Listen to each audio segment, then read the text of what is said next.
ओम शांति।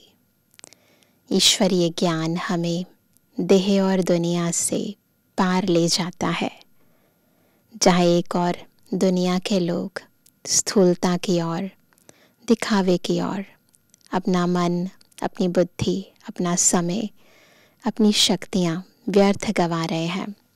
वहीं दूसरी ओर बाबा हमें आकर्षण और विकर्षण की दुनिया से पार ले जा रहे हैं, जहाँ एक और दुनिया में आवाज़ें हैं, वहाँ बाबा हमें शांति धाम की और शांत चित्त स्थिति की ओर ले जाने की ओर हमारा ध्यान बार बार एकाग्रचित्त कराने के लिए पुरुषार्थ करा रहे हैं। तो बिल्कुल कंट्रास्ट है देह और दुनिया की बातें, भक्ति की बातें और बाबा की बातें, ज्ञान मार्ग की बातें। इसलिए दुनिया में रहते हुए इस ज्ञान को धारण करने के लिए हमें बहुत ही बैलेंस की ज़रूरत पड़ती है।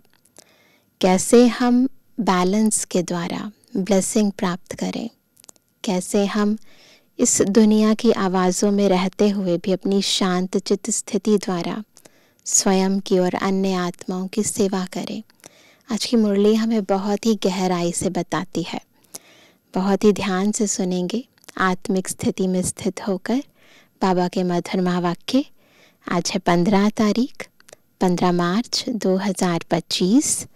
बाबा के मधुर महावाक्य हैं, मीठे बच्चे, अब वापस घर जाना है, इसलिए देह सहित देह के सब संबंधों को भूल एक बाप को याद करो। यही है सच्ची गीता का सार। दुनियावी गीता भी यही कहती है और सच्ची गीता जो बाबा हमें सुना रहे हैं, वो गीता भी हमें बार बार इस देह और दुनिया से पार ले जाने का ज्ञान दे रही है। प्रश्न है, तुम बच्चों का सहज पुरुषार्थ क्या है? ना है तो सहज, लेकिन किसके लिए सहज है? जो आत्मिक स्थिति में स्थित है उसके लिए सहज है। जो बॉडी कॉन्शियसनेस में है, देह भान में, देह अभिमान में है, उनके लिए उतना ही मुश्किल है।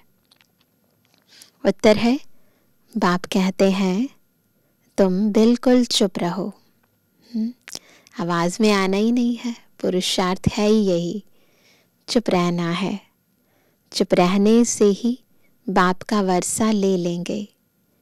बाप को याद करना है, सृष्टि चक्र को फिराना है, तो इसके लिए कुछ बोलने की ज़रूरत नहीं है।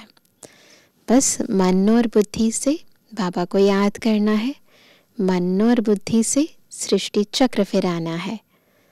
बाप की याद से तुम्हारे विकर्म विनाश होंगे, आयु बड़ी होगी और चक्र को जानने से चक्रवर्ती राजा बन जाएंगे।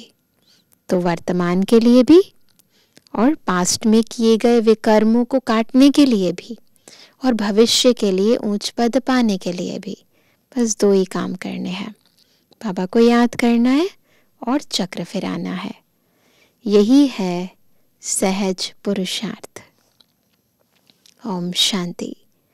मीठे मीठे रूहानी बच्चों प्रति रूहानी बाप फिर से समझा रहे हैं, है ना। कितनी बार समझाते हैं ना बाबा, रोज रोज समझानी देते हैं।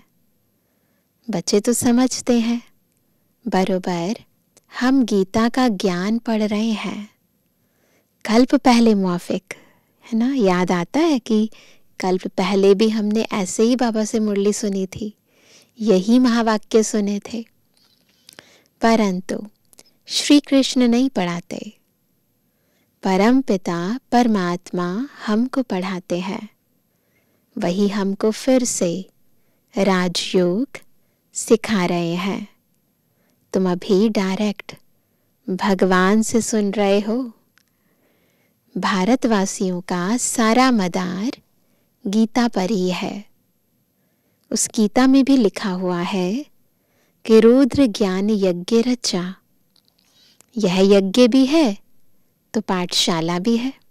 ये जो है ब्राह्मण बैठे हैं ना, हम सभी ब्राह्मण है ना, तो यज्ञ भी है ये ना, अपना तन मन धन स्वाहा कर रहे हैं ना यज्ञ में। और फिर पाठशाला भी है, आत्मा ज्ञान धारण कर रही है, बाबा से ज्ञान अर्जन कर रही है। बाप जब सच्ची गीता आकर सुनाते हैं तो हम सदगति को पाते हैं। मनुष्य यह नहीं समझते, बाप जो सर्व का सदगति दाता है उनको ही याद करना है। गीता भल पढ़ते आए हैं, परंतु रचयिता और रचना को न जानने कारण नीति नीति करते आए हैं। सच्ची गीता तो सच्चा बाप ही आकर सुनाते हैं। यह है विचार सागर मंथन करने की बातें। जो सर्विस पर होंगे उनका अच्छी रीति ध्यान जाएगा। बाबा ने कहा है हर चित्र में जरूर लिखा हुआ हो, ज्ञान सागर पतित पावन गीता ज्ञान दाता परम प्रिय परम पिता परम शिक्षक परम सतगुरु शिव भगवानुवाच। है ना, पूरा कौन भगवान कौन शिव ना, बाबा की पूरी महिमा लिखते हुए लिखना है कि वही बोल रहे हैं। यह अक्षर तो जरूर लिखो जो मनुष्य समझ जाए त्रिमूर्ति शिव परमात्मा ही गीता का भगवान है, न कि श्री कृष्ण। ओपिनियन भी इस पर लिखाते हैं। हमारी मुख्य है गीता। बाप दिन प्रतिदिन नई नई पॉइंट्स भी देते रहते हैं। ऐसे नहीं आना चाहिए कि आगे क्यों नहीं बाबा ने कहा, मन में नहीं आना चाहिए कि बाबा ने इसे पहले क्यों नहीं बता दिया, है ना। नहीं, ड्रामा में नहीं था। बाबा की मुरली से नई नई पॉइंट्स निकालनी चाहिए। लिखते भी हैं राइज और फॉल, है ना। हिंदी में कहते हैं भारत का उत्थान और पतन। लिखा है ना, जो हमारी सीढ़ी का चित्र है उसके ऊपर लिखा है भारत के उत्थान और पतन की कहानी। तो बाबा कहते हैं लिखा है ना राइज एंड फॉल। राइज अर्थात construction of deity dynasty, 100% purity piece prosperity की स्थापना होती है। फिर आधा कल्प बाद फॉल होता है, राइज होता है फिर फॉल होता है। डेविल डायनेस्टी का fall, rise and construction deity dynasty का होता है। फॉल के साथ डिस्ट्रक्शन लिखना है ना। फॉल हुआ तो फिर डिस्ट्रक्शन हो गया। तुम्हारा सारा मदार गीता पर है। बाप ही आकर सच्ची गीता सुनाते हैं। बाबा रोज इस पर ही समझाते हैं। बच्चे तो आत्मा ही है। बाप कहते हैं इन देह के सारे पसारे यानी विस्तार को भूल अपने को आत्मा समझो। आत्मा शरीर से अलग हो जाती है तो सब संबंध भूल जाती है। तो बाप भी कहते हैं देह के सब संबंध छोड़ अपने को आत्मा समझ मुझ बाप को याद करो। तो बस भूलना मुश्किल नहीं है। अगर बॉडी कॉन्शियसनेस में है, देह भान में है तो मुश्किल है। अगर आत्मिक स्थिति में है तो आत्मा तो वैसे भी दुनिया में भी शरीर जब छोड़ देती है तो शरीर की सारी स्मृतियां खत्म हो जाती हैं। तो वैसे ही अगर हम जीते जी अपने को आत्मा समझेंगे तो इस देह और दुनिया की बातें याद नहीं आएंगी, भूलना सहज हो जाएगा। अभी घर जाना है ना, आधा कल्प वापस जाने के लिए ही इतनी भक्ति आदि की है। सतयुग में तो कोई वापस जाने का पुरुषार्थ नहीं करते हैं, है ना। उन्हें मुक्ति नहीं चाहिए देवी देवताओं को, हमें अभी मुक्ति चाहिए। क्यों? क्योंकि बंधन में है। वहाँ पर तो आत्मा स्वतंत्र है ना, सोल कॉन्शियसनेस में ही है, तो इसलिए उन्हें मुक्ति नहीं चाहिए। अभी यहाँ हमें पुरुषार्थ करना पड़ता है। वहाँ तो सुख ही सुख है, गाते भी हैं। इस पर क्या गाते हैं? दुख में सिमरण सब करे, सुख में करे ना कोई। परंतु सुख कब है, दुख कब है, यह नहीं समझते हैं। हमारी सब बातें हैं गुप्त, ऐसे दिखाई नहीं देता कुछ भी, पुरुषार्थ भी दिखाई नहीं देता है, पर सब बातें गुप्त हैं। हम भी रूहानी मिलिट्री है ना, तो युद्ध तो चल रहा है। उस मिलिट्री में तो कितना गोला बारूद खर्चा आदि होता है, यहाँ भी है, पर सब सूक्ष्म है। शिव बाबा की शक्ति सेना है, इनका अर्थ भी कोई समझ ना सके। देवियों आदि की इतनी पूजा होती है, परंतु कोई की भी बायोग्राफी को नहीं जानते हैं। जिनकी पूजा करते हैं उनकी बायोग्राफी को जानना चाहिए ना। ऊंच ते ऊंच शिव की पूजा है, फिर ब्रह्मा विष्णु शंकर की, फिर लक्ष्मी नारायण राधे कृष्ण के मंदिर हैं, और तो कोई है नहीं। एक ही शिव बाबा पर कितने भिन्न भिन्न नाम रख मंदिर बनाए हैं, है ना। शिव बाबा के कितने नाम हैं, गुणवाचक कर्तव्यवाचक नाम बहुत सारे हैं। अभी तुम्हारी बुद्धि में सारा चक्र है। ड्रामा में मुख्य एक्टर्स भी होते हैं ना, वह है हद का ड्रामा, है ना। हर ड्रामा में मुख्य एक्टर्स होते हैं ना, जो हीरो और हीरोइन किरदार अदा करते हैं। ये है बेहद का ड्रामा। इसमें मुख्य कौन कौन है यह तुम जानते हो। मनुष्य तो कह देते हैं राम जी संसार बना ही नहीं है, ऐसे बोल देते हैं, है ना। कहते संसार बना ही नहीं है, स्वप्न मात्र है ना। उठेंगे तो सब कुछ खत्म हो जाएगा।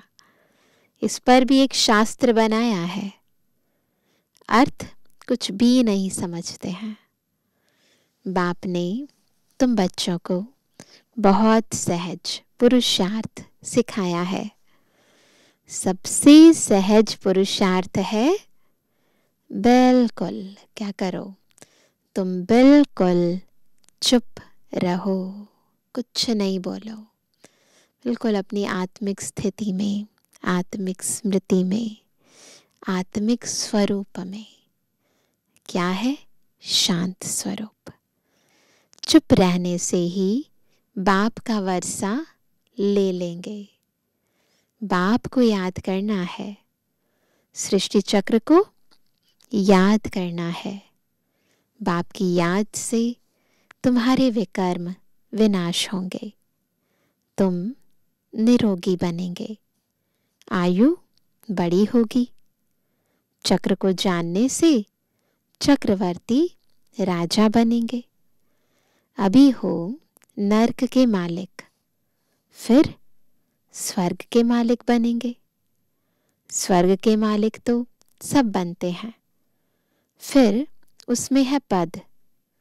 जितना आप सामान बनाएंगे यानी सेवा करते हैं ना, उतना ऊंच पद मिलेगा। अविनाशी ज्ञान रत्नों का दान ही नहीं करेंगे तो रिटर्न में क्या मिलेगा? कोई साहूकार बनते हैं तो कहा जाता है इसने पास्ट जन्म में दान पुण्य अच्छा किया है। अभी बच्चे जानते हैं रावण राज्य में तो सब पाप ही करते हैं। सबसे पुण्य आत्मा कौन है? सबसे पुण्य आत्मा है श्री लक्ष्मी नारायण। हाँ, ब्राह्मणों को भी ऊंच रखेंगे। जो सबको ऊंच बनाते हैं वह तो प्रालब्ध है। लक्ष्मी नारायण तो प्रालब्ध है, बाकी ब्राह्मण सबसे ऊंच है ना। विराट रूप में चोटी में कौन है? ब्राह्मण ही तो है।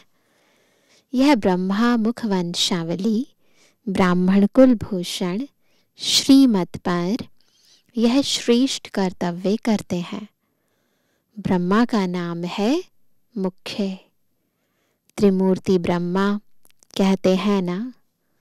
अभी तो तुमको हर बात में त्रिमूर्ति शिव कहना पड़े।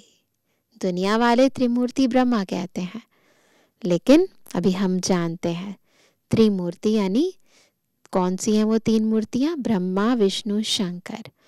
तीनों के भी क्रिएटर कौन है? शिव बाबा। ब्रह्मा द्वारा स्थापना, शंकर द्वारा विनाश, यह तो गायन है ना। विराट रूप भी बनाते हैं, परंतु उसमें क्या गलती की है? न शिव को दिखाते हैं न ब्राह्मणों को दिखाते हैं। यह भी तुम बच्चों को समझाना है। तुम्हारे में भी यथार्थ रीति मुश्किल कोई की बुद्धि में बैठता है। अथाह पॉइंट्स है ना, बहुत सारी पॉइंट्स हैं जिसको टॉपिक्स भी कहते हैं। कितनी टॉपिक्स मिलती हैं।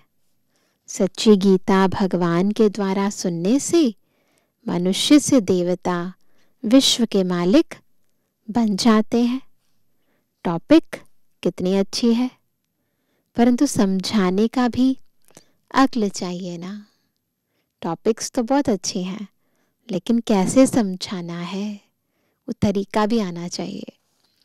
यह बात क्लियर लिखनी चाहिए जो मनुष्य समझें और पूछें।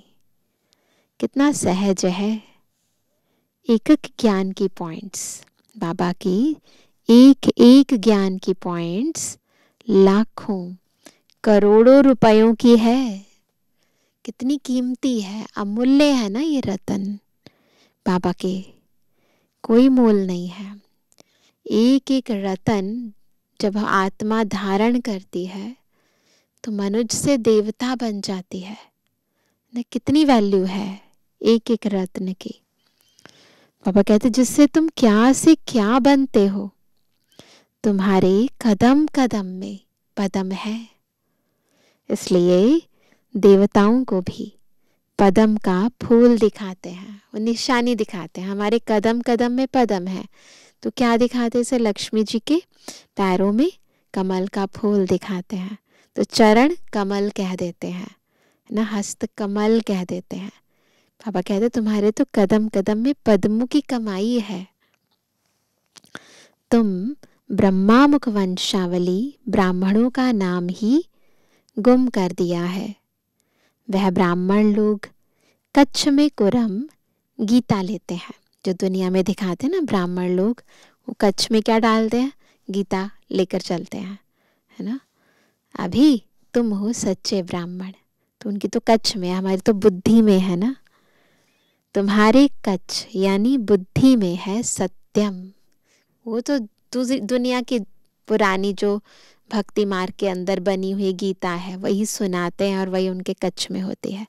लेकिन ये गीता स्वयं गीता ज्ञान दाता परम पिता परमात्मा शिव आकर सुना रहे हैं, और उसे सुनकर हम आत्माएं अपने अंदर समा रही हैं, बुद्धि में धारण कर रही हैं। इसलिए हमारी बुद्धि में जो गीता है वो सच्ची गीता है। उनके कच्छ में है कुरम, तो तुमको नशा चढ़ना चाहिए। हम तो श्रीमत पर स्वर्ग बना रहे हैं। बाप राजयोग सिखला रहे हैं। तुम्हारे पास कोई पुस्तक नहीं है, उनकी तरह कोई पुस्तक नहीं है, लेकिन यह सिंपल बैज ही तुम्हारी सच्ची गीता है। बैज के ऊपर बाबा कहते कितना भी समझाओ, है ना, विस्तार समझाओ। लक्ष्मी नारायण का चित्र है तो इनके आदि मध्य अंत की कहानी सुनाओ।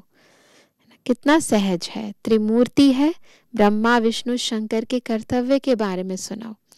तो हमारे तो बैज से ही सारा ज्ञान स्पष्ट हो जाता है। बाबा कहते हैं लेकिन यह सिंपल बैज ही तुम्हारी सच्ची गीता है। इसमें त्रिमूर्ति का भी चित्र है, तो है ना, इसमें सारी गीता इसमें आ जाती है। सेकंड में सारी गीता समझाई जाती है।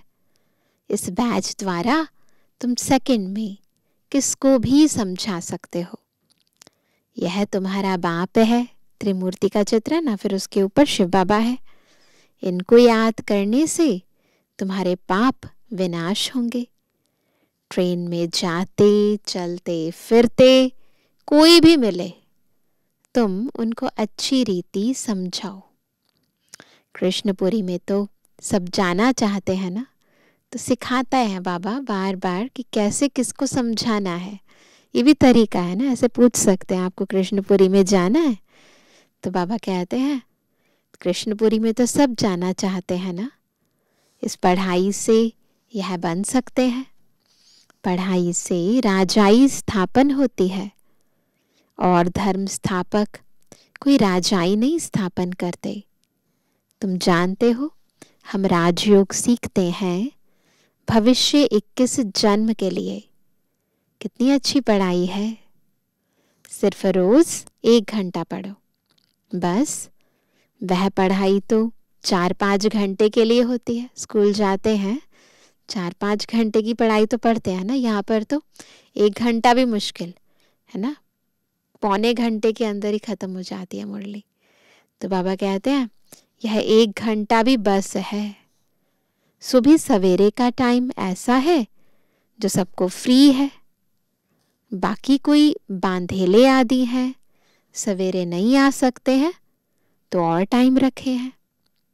बैच लगा हुआ हो, कहाँ भी जाओ यह पैगाम देते जाओ। अखबारों में तो बैज डाल नहीं सकते हैं, उसमें तो बैज नहीं डाल सकते ना, एक तरफ का डाल सकेंगे, है ना, 2 डायमेंशन है ना, वो एक तरफ का डाल सकेंगे। मनुष्य ऐसे तो समझ भी नहीं सकेंगे सिवाय समझाने। फिर समझाना भी तो पड़ता है ना, केवल पिक्चर से तो बात नहीं बनती है। बहुत सहज यह धंधा तो कोई भी कर सकते हैं। अच्छा, खुद भल याद ना भी करें, दूसरों को याद दिलावें, तो उनको याद दिलाते दिलाते खुद की भी याद पक्की हो जाएगी। वह भी अच्छा है। दूसरों को कहेंगे देही अभिमानी बनो, और खुद देह अभिमानी होंगे तो कुछ ना कुछ विकर्म होता रहेगा। अगर विकर्म होते हैं, गलतियां होती हैं, तो इसका क्या मतलब है? बॉडी कॉन्शियसनेस में है, देह अभिमान में है।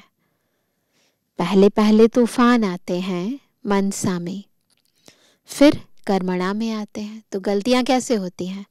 पहले संकल्प खराब होते हैं, फिर कर्म वैसे करते हैं। मनसा में बहुत आएंगे, उस पर फिर बुद्धि से काम लेना है। मन में कोई नेगेटिव वेस्ट थॉट आया, फिर बुद्धि से परखो से कि राइट है या रॉन्ग है, श्रीमत के अनुसार है, श्रीमत के विरुद्ध है। अगर श्रीमत प्रमाण है तो कर्मणा में लाओ। तो मन से सोचना, बुद्धि से समझना, फिर कर्म इंद्रियों से कर्म कराना। पापा कहते हैं बुरा काम अभी करना नहीं है, अच्छा कर्म करना है। संकल्प अच्छे भी होते हैं, बुरे भी होते हैं, है ना, दोनों होते हैं ना, अच्छे भी होते हैं और बुरे भी आते हैं। बुरे को रोकना चाहिए, यह बुद्धि बाप ने दी है, दूसरा कोई समझ ना सके। वह तो रॉन्ग काम ही करते रहते हैं, तुमको अभी राइट काम ही करना है। अच्छे पुरुषार्थ से राइट काम होता है। बाप तो हर बात बहुत अच्छी रीति समझाते रहते हैं। अच्छा तुम लकी सितारों पर याद प्यार नंबरवार पूछा था। रूहानी बच्चों की रूहानी बाप दादा को गुड मॉर्निंग, नमस्ते नमस्ते नमस्ते। धारणा के लिए मुख्य सार। पहला, यह एक एक अविनाशी ज्ञान का रत्न लाखों करोड़ों रुपयों का है। इन्हें दान कर कदम कदम पर पद्मों की कमाई जमा करनी है। आप समान बनाकर ऊंच पद पाना है। दूसरा, विकर्मों से बचने के लिए देही अभिमानी रहने का पुरुषार्थ करना है। मनसा में कभी बुरे संकल्प आए तो उन्हें रोकना है, अच्छे संकल्प चलाने हैं। कर्मेंद्रियों से कभी कोई उल्टा कर्म नहीं करना है। आज का वरदान है, रूहानियत के प्रभाव द्वारा फरिश्तेपन का मेकअप करने वाले सर्व के स्नेही भव। कैसे बनेंगे सबके प्यारे, सबके स्नेही? जब प्रभाव किस चीज का पड़े? रूहानियत का। और मेकअप कौन सा करना है? फरिश्तेपन का। तो ऐसे सुंदर बनेंगे, ऐसे बाबा की श्रीमत को धारण करने वाले लाइट बनेंगे, पोलाइट बनेंगे, तो सबके स्नेही बन जाएंगे। जो बच्चे सदा बाप दादा के संग में रहते हैं, उन्हें संग का रंग ऐसा लगता है जो हर एक के चेहरे पर रूहानियत का प्रभाव दिखाई देता है। सुप्रीम रूह के साथ रहते रहते खुद भी, है ना, रूहानी बन जाते हैं। जिस रूहानियत में रहने से फरिश्तेपन का मेकअप स्वतः हो जाता है। जैसे मेकअप करने के बाद कोई कैसा भी हो, लेकिन बदल जाता है, मेकअप करने से सुंदर लगता है। यहाँ भी फरिश्तेपन के मेकअप से चमकने लगेंगे और यह रूहानी मेकअप सर्व का स्नेही बना देगा। तो करेंगे ना सभी रूहानी मेकअप, फरिश्तेपन का मेकअप। स्लोगन है, ब्रह्मचर्य, योग तथा दिव्य गुणों की धारणा ही वास्तविक पुरुषार्थ है। कौन से 3 चीजें हैं? एक ब्रह्मचर्य, दूसरा योग और तीसरा दिव्य गुणों की धारणा। यही वास्तविक पुरुषार्थ है। अभी सुनते हैं मातेश्वरी जी के अनमोल महावाक्य। कर्म बंधन तोड़ने का पुरुषार्थ। बहुत मनुष्य प्रश्न पूछते हैं कि हमें क्या करना है, कैसे अपना कर्म बंधन तोड़ें। अब हर एक की जन्म पत्री को तो बाप जानता है। बच्चे का काम है एक बार अपने दिल से बाप को समर्पित हो जाए, है ना, दिल से बाबा पर समर्पित हो जाए, अपनी जवाबदारी उनके हाथ में दे देवें। फिर वो हर एक को देख राय देगा कि तुमको क्या करना है। सहारा भी प्रैक्टिकल में लाना है। बाकी ऐसे नहीं सिर्फ सुनते रहो और अपनी मत पर चलते रहो, नहीं। बाप साकार है तो बच्चे को भी स्थूल में पिता, गुरु, टीचर का सहारा लेना है। अगर वो हमारी लाइफ में है तो उनका सहारा भी तो लेना है ना। बाबा है तो पिता है, तो पिता से मदद तो लेंगे ना। टीचर है, उसकी शिक्षाएं जीवन में धारण करके अमल में तो लाएंगे ना। ऐसे भी नहीं आज्ञा मिले और पालन ना कर सके तो और ही अकल्याण हो जाए, है ना। ऐसा भी नहीं, बाबा से राय पूछे, बाबा हमें बताए क्या करना है और फिर हम उसकी पालना ना करें, फिर और ही विकर्म बन जाएंगे। तो फरमान पालन करना भी हिम्मत चाहिए। चलाने वाला तो रमजबाज है, वो जानता है इसका कल्याण किस में है, तो वह ऐसे डायरेक्शन देगा कि कैसे कर्म बंधन तोड़ो। तो बाबा भी एक ही बात हर एक को नहीं कहते थे। व्यक्ति को देखकर, आत्मा की शक्ति को देखकर ब्रह्मा बाबा या यूं कहें शिव बाबा, ब्रह्मा बाबा दोनों राय देते थे। कोई को फिर यह ख्याल में नहीं आना चाहिए कि फिर बच्चों आदि का क्या हाल होगा। बाबा है ना, रिस्पॉन्सिबल है ना। इसमें कोई घर बार छोड़ने की बात नहीं है। यह तो थोड़े से बच्चों का इस ड्रामा में पार्ट था तोड़ने का। अगर यह पार्ट ना होता तो तुम्हारी जो अब सेवा हो रही है फिर कौन करे। कई लोग ऐसे कहते हैं ना कि शुरू शुरू में भी तो सभी माताएं बहनें सब छोड़कर आ गई, तो अभी भी हम छोड़ देते हैं। वो कहते हैं नहीं, वो उस समय का पार्ट अलग था, अभी का पार्ट अलग है। अब तो छोड़ने की बात ही नहीं है, मगर परमात्मा का ही हो जाना है। डरो नहीं, हिम्मत रखो। मन बुद्धि से बाबा का होना है ना। बाकी जो डरते हैं वो न खुद खुशी में रहते हैं न फिर बाप के मददगार बनते हैं। यहाँ तो उनके साथ पूरा मददगार बनना है। जब जीते जी मरेंगे तभी मददगार बन सकते हैं। तो मददगार बनने के लिए क्या करना है? जीते जी मरना है। कहाँ भी अटक पड़ेंगे तो फिर वो मदद देकर पार करेगा। अगर कहीं फिर अटक जाएंगे ना तो बाबा मदद करेगा। तो बाबा के साथ मनसा वाचा कर्मणा मददगार होना है। इसमें जरा भी मोह की रग होगी तो वो गिरा देगी। तो हिम्मत रखो, आगे बढ़ो। कहाँ हिम्मत में कमजोर होते हैं तो मूंझ पड़ते हैं। इसलिए अपनी बुद्धि को बिल्कुल पवित्र बनाना है। विकार का जरा भी अंश ना हो। मंजिल कोई दूर है क्या? मगर चढ़ाई थोड़ी टेढ़ी बाकी है। मंजिल ज़्यादा दूर नहीं है, लेकिन चढ़ाई में क्या है, थोड़ा सा रास्ता ऐसा है टेढ़ा बांका। लेकिन समर्थ का सहारा लेंगे तो ना डर है न थकावट है। अच्छा, ओम शांति। अभी सुनते हैं आज का व्यक्त इशारा। सत्यता और सभ्यता रूपी कल्चर को अपनाओ। आपका बोल और स्वरूप दोनों साथ साथ हो। बोल स्पष्ट भी हो, उसमें स्नेह भी हो, नम्रता मधुरता और सत्यता भी हो, लेकिन स्वरूप की नम्रता भी हो। इसी रूप से बाप को प्रत्यक्ष कर सकेंगे।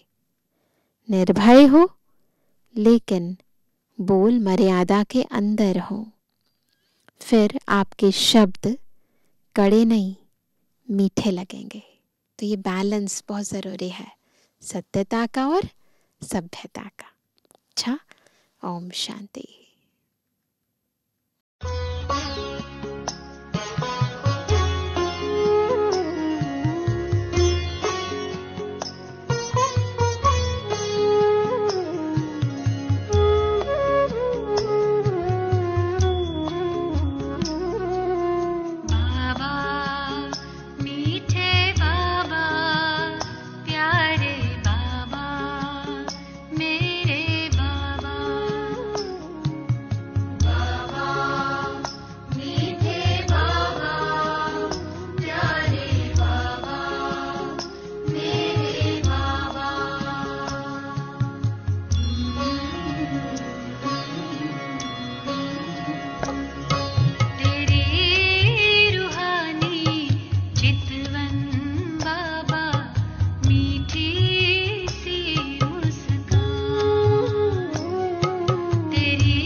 भा